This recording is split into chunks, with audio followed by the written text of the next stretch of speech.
नमस्कार, प्रणाम। सम्बन्ध बढाउनुहोस् दिल जित्ने गरी, किनकि अन्त्यमा मानिसको याद होइन उसको व्यवहारको याद आउने गर्छ।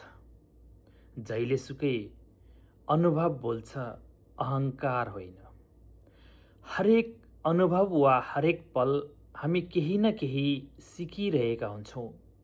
जसले समयसँग सिक्छ उही जीवनमा सबभन्दा समझदार हुन्छ र अघि बढिरहन्छ। त्यसकारण धैर्य राख्नुहोस् र सिकिरहनुहोस्। समयले मानिसलाई यस्तो बनाइदिन्छ कि जस्तो ऊ कहिल्यै बन्न चाहेको थिएन। तपाईको विरोध वा आलोचना उसले नै गर्छ जसलाई तपाईले सधैँ सेवा र भलो गर्नुभयो।